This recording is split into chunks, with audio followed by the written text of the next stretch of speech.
क्या हुआ जब अमरनाथ की गुफा के खुलने के बाद अंदर से जो निकला उसे देखकर आपके पैरों तले भी जमीन खिसक जाएगी। आज के वीडियो में बाबा बर्फानी का एक ऐसा चमत्कार हम आपको बताने वाले हैं जिसे जानकर आप भी दांतों तले उंगलियां चबाने लगेंगे। नमस्कार दोस्तों, आप देख रहे हैं भक्ति शास्त्र यूट्यूब चैनल। अगर वीडियो पसंद आई हो तो वीडियो को लाइक, शेयर और चैनल को सब्सक्राइब करके बेल आइकन को प्रेस करना मत भूलिएगा। और एक बार सच्चे दिल से कमेंट बॉक्स में ज़रूर लिखिएगा, हर हर महादेव। इस घटना की शुरुआत होती है महानगर दिल्ली से। यहाँ पर रहने वाले पंकज शर्मा कई सालों से अपने बेटे की सरकारी नौकरी का सपना देख रहे थे। उन्होंने महादेव के सामने ये मन्नत ली थी कि अगर सन 2023 की शुरुआत में उनके बेटे की सरकारी नौकरी लग जाती है तो वे अमरनाथ यात्रा के पहले ही दिन बाबा बर्फानी के दर्शन करने के लिए ज़रूर आएंगे। और 1-2 महीने में ऐसा चमत्कार हुआ कि उनके बेटे की रेलवे में सरकारी नौकरी लग गई। अब समय आया था उस मन्नत को पूरे करने का और 1 जुलाई 2023 को बाबा अमरनाथ की यात्रा शुरू होने वाली थी। अमरनाथ की गुफा भगवान शिव के प्रमुख धार्मिक स्थलों में से एक है, इसलिए अमरनाथ को तीर्थों का तीर्थ कहा जाता है। हर साल दुनिया भर से हजारों श्रद्धालु भगवान शिव के दर्शन करने के लिए यहाँ आते हैं और इसी गुफा में 10 से 12 फीट ऊंचा प्राकृतिक शिवलिंग बनता है। लेकिन जिस जलाधारी से बूंद बूंद गिरती है वो पानी कहाँ से आता है, आज तक कोई भी वैज्ञानिक इस बात का पता नहीं लगा पाया है। पंकज जी को पूरा विश्वास था कि वो अमरनाथ की यात्रा पैदल चलकर ही पूरी करेंगे, जिसके लिए वो दिल्ली महानगर से श्रीनगर के लिए रवाना हो गए। श्रीनगर से 96 किलोमीटर का सफ़र पूरा करके वो पहलगांव पहुंचे। कहा जाता है पहलगांव अमरनाथ यात्रा का पहला पड़ाव होता है, लेकिन सवाल ये उठता है कि पहलगांव को अमरनाथ का पहला पड़ाव आखिर क्यों कहा जाता है। देखिए, महादेव तो अजर अमर है, अविनाशी है, लेकिन माता पार्वती को जन्म मरण के चक्कर से हर युग में गुजरना पड़ता है और शिव को पति रूप में प्राप्त करने के लिए हर जन्म में कठोर तपस्या भी करनी पड़ती है। और इसी से दुखी होकर माता ने एक बार महादेव से कह दिया कि वे भी अमर होना चाहती है। माता के ऐसा कहने पर महादेव ने माता को अमरत्व का ज्ञान प्रदान करने के लिए एकांत स्थान खोजना शुरू कर दिया। अंत में उन्होंने हिमालय में एक ऐसा स्थान खोजा जो वाकई में परम गोपनीय था और इसी स्थान की यात्रा में सबसे पहला पड़ाव आया पहलगांव, जहां पर उन्होंने अपने नंदी बैल को छोड़ दिया। अर्थात अमरनाथ की इस यात्रा में महादेव ने सर्वप्रथम नंदी को पहलगांव में ही छोड़ा था। इसे नंदी घाट भी कहते हैं। जब पंकज जी पहलगांव पहुंचे तो ये उनकी यात्रा की शुरुआत थी। पहलगांव से 16 किलोमीटर की दूरी पैदल तय करके पंकज जी चंदनबाड़ी पहुंचे। ऐसा कहा जाता है कि इस स्थान पर भगवान शिव ने अपने सिर से चंद्रमा का परित्याग कर दिया था और चंद्रमा ने फिर यहाँ पर भगवान शिव का इंतजार किया था। इसीलिए इस जगह को चंदनबाड़ी कहा जाता है और अमरनाथ की इस यात्रा में इसे दूसरा पड़ाव भी कहते हैं। लेकिन सबसे कठिन पड़ाव तो तीसरे नंबर का आता है, जिसे पिस्सू घाटी कहा जाता है। चंदनबाड़ी के बाद पंकज जी का अगला पड़ाव था पिस्सू घाटी। यहाँ तक आने के बाद सभी यात्रियों की हालत बहुत ज़्यादा खराब हो जाती है और पंकज जी की भी स्थिति बहुत दयनीय हो चुकी थी।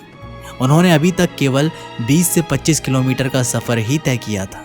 अगले नंबर पर जो पड़ाव था उसे शेषनाग झील के नाम से भी जाना जाता है, जो कि चंदनबाड़ी से 12 किलोमीटर की दूरी पर है। महादेव ने इस स्थान पर आगे बढ़ने से पहले अपने गले से नाग को इसी स्थान पर छोड़ा था। यहीं पर एक शेषनाग झील भी है और कहते हैं कि इस झील का आकार शेषनाग के समान है और आज भी शेषनाग इसी झील में निवास करते हैं। अपनी यात्रा के इस पड़ाव में जब वे 4 से 5 किलोमीटर और आगे बढ़े तो उन्हें गणेश टॉप दिखाई दिया। कहते हैं भगवान शिव ने इस स्थान पर अपने प्रिय पुत्र गणेश जी को भी छोड़ दिया था। ये जगह बहुत ही सुंदर है। यहाँ पर बहुत सारे झरने हैं जो यात्रियों का ध्यान अपनी ओर खींचते हैं। लेकिन अब बारी थी कि पंकज जी अंतिम पड़ाव तक पहुँच जाए, जो कि गणेश टॉप से 5 से 6 किलोमीटर की दूरी पर है। इस अंतिम पड़ाव को पंचतरणी के नाम से भी जाना जाता है। ऐसा माना जाता है महादेव ने यहाँ पर पंच तत्वों का भी त्याग कर दिया था, जिसमें पृथ्वी, जल, वायु, आकाश और अग्नि शामिल है। पहलगांव से लेकर पंचतरणी तक की यात्रा बहुत कठिन मानी जाती है। पंकज जी जैसे तैसे करके महादेव का नाम जाप करके आखिरकार पंचतरणी तक पहुंच ही गए थे, लेकिन उनकी हालत बहुत ज़्यादा खराब हो गई थी। वो डिहाइड्रेशन का शिकार हो गए थे। लेकिन अब गुफा के द्वार ज़्यादा दूर नहीं थे और वो दिनांक थी 1 जुलाई 2023। वो यात्रा का पहला ही दिन था और पंकज जी पहले ही लाइन में महादेव के बहुत अच्छी तरह से दर्शन करना चाहते थे।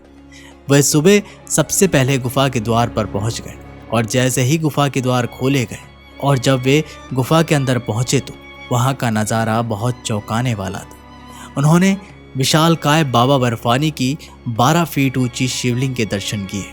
तभी वहां पर उन्होंने एक चमत्कार महसूस किया। उन्होंने इतनी सारी यात्रा तय करी थी जिसकी वजह से वे बहुत ज़्यादा थक चुके थे।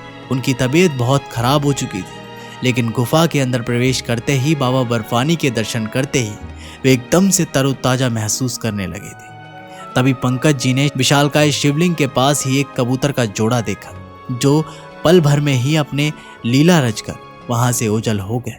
लेकिन सवाल हमें ये आश्चर्यचकित करता है कि हिमालय की वो वीरान गुफा, जहाँ पर पशु पक्षियों का कोई अता पता नहीं है, वहाँ पर एक कबूतर का जोड़ा आखिर क्या कर रहा था।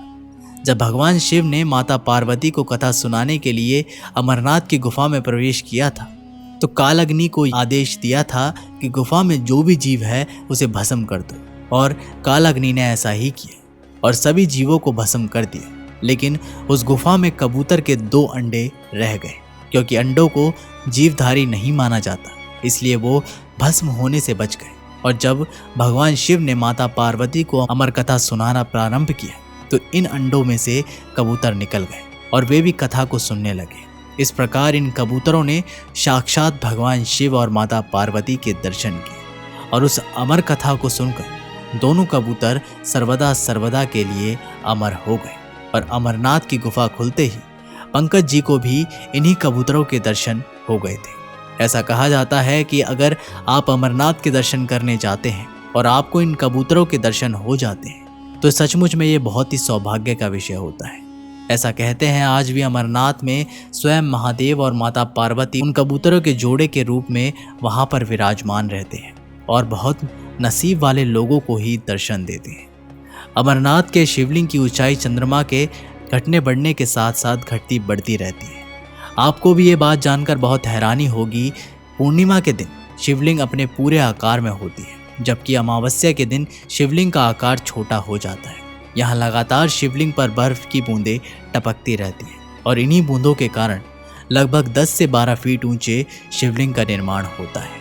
ये गुफा हिमालय पर्वत पर करीब 4000 मीटर की ऊंचाई पर स्थित है, जहाँ चारों ओर हमें बर्फाली पहाड़ियाँ दिखाई देती है। लेकिन सबसे बड़ा चमत्कार तो ये है कि शिवलिंग तो अपने आप प्रकट होती ही है, साथ ही में माता पार्वती और भगवान गणेश जी के पिंड भी प्रकट हो जाते हैं। इसी अमरनाथ की गुफा में माता पार्वती का एक शक्तिपीठ भी मौजूद है। ऐसी मान्यता है यहाँ माता सती का कंठ का भाग गिरा था, यानी कि 51 शक्तिपीठों में से अमरनाथ की गुफा को भी एक माना जाता है। जब आप यहाँ पर दर्शन करने आते हैं तो आपको भोले बाबा के साथ साथ माता पार्वती का भी आशीर्वाद मिलता है। अब आपके मन में ये सवाल उठ रहा होगा कि गुफा में पानी की बूंदें जो टपकती है वो आखिर पानी कहाँ से आता है। कई वैज्ञानिकों ने इसका पता लगाने की कोशिश भी की। उनके भक्तों ने, उन अनेक यात्रियों ने एवं अनेक वैज्ञानिकों ने इस रहस्य को जानने के लिए विभिन्न वैज्ञानिक अध्ययन भी किए, लेकिन अपने आप बढ़ने वाले स्वयंभू ज्योतिर्लिंग के निर्माण के पीछे की कोई वैज्ञानिक किसी भी वैज्ञानिक तत्व को नहीं ला पाया। सभी वैज्ञानिक भी अमरनाथ की गुफा के सामने अपने घुटने टेक चुके हैं और यहाँ जो स्वयंभू ज्योतिर्लिंग का निर्माण अपने आप से होता है, इस चमत्कार को आज विज्ञान भी नमस्कार करता है। पंकज जी अपनी इसी पूरी यात्रा के दौरान महादेव के चमत्कार को महसूस कर रहे थे और उनके ऊपर महादेव की बहुत बड़ी कृपा थी। कबूतर के जोड़े ने भी उन्हें दर्शन दिए और साल के पहले ही दिन यात्रा के दौरान उन्हें स्वयंभू ज्योतिर्लिंग बाबा बर्फानी के दर्शन प्राप्त हुए।